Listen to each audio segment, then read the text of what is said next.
But Ambassador, thank you for being here again. Now, the question is, being in the middle of this region, in the middle of this very troubling region, but at the same time very promising in many ways, what is Turkey looking for in MICTA? What is the attractive of MICTA for Turkey? You know, MICTA means Mexico, Indonesia, Korea, Turkey, Australia. Yes. So those are 5 countries that have a promising future.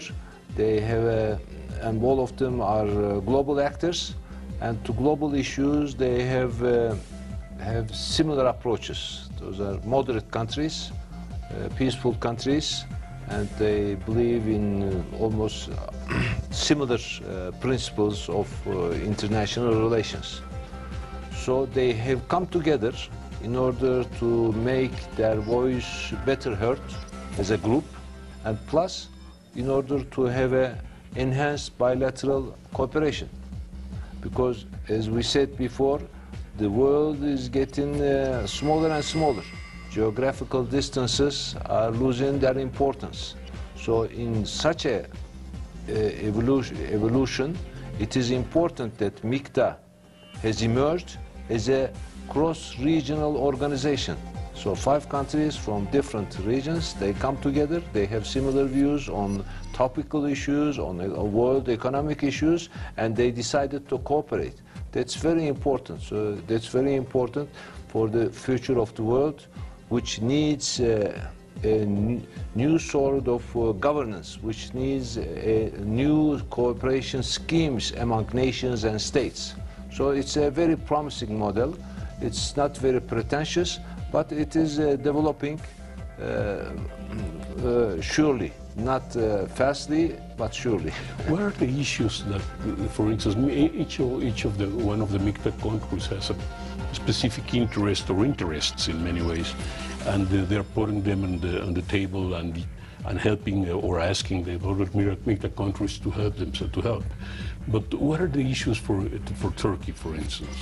I mean, in the first place, we discuss in MICTA economic issues. So we try to waive more on decision-making, global decision-making about economic issues. And the MICTA helps us also to have better bilateral economic issues. For instance, Turkey and Mexico are now negotiating a free trade agreement. So 6th round of the negotiations has recently taken place in Turkey. So if we can conclude this free trade agreement before distinguished Mexican president goes to Turkey for the G20 summit in November, so that will be wonderful for both countries, and that will also enhance the spirit of MICTA. We have also started to cooperate in the economic field. We have started exchange of students. And in the cultural field, there are also some projects that we are developing. At bilateral level, a concrete example would be the opening of the Turkish Development and Cooperation Agency office in Mexico City. So there is a regional office. That means Turkey and Mexico will cooperate in the field of humanitarian aid, cooperation, humanitarian cooperation in the region. So Turkey and Mexico will go together to make projects in other countries of the region. That's very important. So I can enumerate many areas of cooperation like this. So MICTA is the perfect framework for such international and bilateral cooperation. But an interesting issue, though, almost, and I mean almost, there is no physically direct communication between the MICTA countries. I mean, yes, there is. That's what makes it special. As I said, it is cross-regional consultation organization. Cross-regional means from different regions, but in the same world. Yeah, for instance, if I want to go, and I've been lucky enough to go to Turkey, I have to go through the United States. to go through Korea, I have to go through the United States. To go to Australia, I have to go through You mean the US. connectivity issue? Connectivity and Yes. trade also. Two important issues that you underlined. Trade, as I said, we need to produce this free trade agreement as soon as possible, hopefully within coming months. And the other issue, connectivity issue between Mexico and Turkey. We hope that Turkish Airlines will be able to start direct flights to Mexico City. So you will not have to go through the United States, you will fly directly to Istanbul. That will take 14 hours. If you fly to Buenos Aires, it is 11 hours. So then you will think that Istanbul is not so far away. Well, Istanbul is a wonderful city. That's I So wouldn't mind going connectivity, back. so Turkish Airlines is very important. It is now they are negotiating with Mexican authorities how to start the flights. It's very important that they start this direct flights as soon as possible. On our side, we are ready, Turkey ready, but because of the issues concerning the Mexico City airport and so on, there are some technical details that need to be addressed. But now, having said that, for instance, why? I mean, in terms of the bilateral relationship, Yes. specifically, Mr. Erdogan was here recently. Yes. President Peña Nieto was in Turkey a Yes, couple of and he will go again. And he will go again.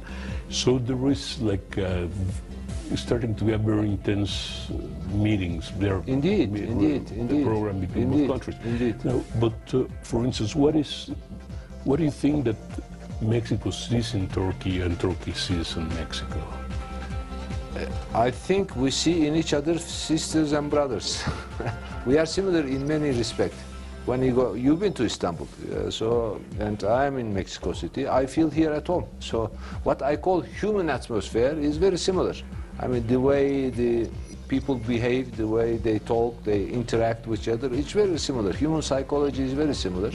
And we are both countries which can be described as a blend of history and modernity. And we are both very important emerging economies. Mexico is the 13th largest economy. We are the 17th largest economy. And we have similar approaches to world issues, as I said. And we are both democratic countries. We are both secular countries. So our values are similar.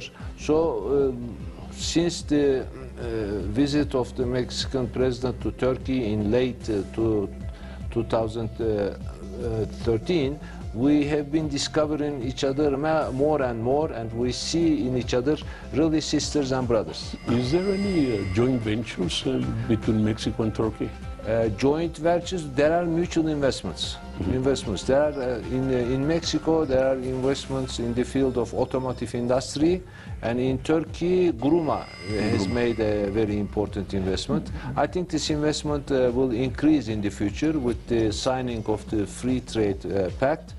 Just to give an example, since I came here for the last, in the last 6-7 months, I have participated to 5 different trade and industry fairs in Mexico City, and I observed that more than 50 Turkish companies have participated to those fairs. So on the part of Turkey, there is also an eagerness to come to Mexico. I know that there is a very active, or at least enthusiastic, Chamber of Commerce, as Indeed, the chapter of the Chamber of Commerce in Istanbul. COMSEC and DEIC, the Mexican COMSEC and the Turkish DEIC are working well together.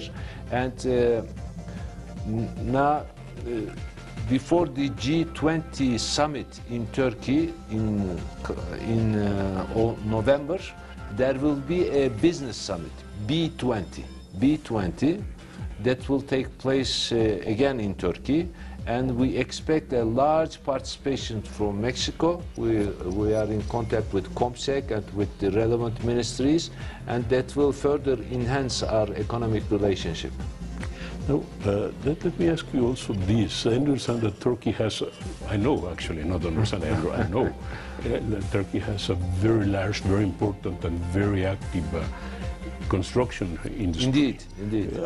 Have they any participation here? Not yet, but there are some explorations. There are some some approaches, and if they can overcome the problem of distance, because they have to bring machines, they have to bring, maybe they will find people and engineers here, but they have the machines and other things. I think they can be very active in Mexico, because in Mexico, as far as I see, you need roads, you need buildings. It's a young population, increasing population, very dynamic countries. So I see there an important future for cooperation for both countries. Both countries are very dynamic, so this dynamism is very important. Perfect. Ambassador, thank you again. Y a ustedes los espero otra vez en la próxima edición del Foro de Análisis Global de Excélsior. Y recuerden, Turquía es un país, se llama Troya, se llama Éfeso, se llama Istambul. Es importante conocerlo y es un socio importante para México. Muchísimas gracias. Te invitamos a seguir cuestionando la información con los siguientes videos.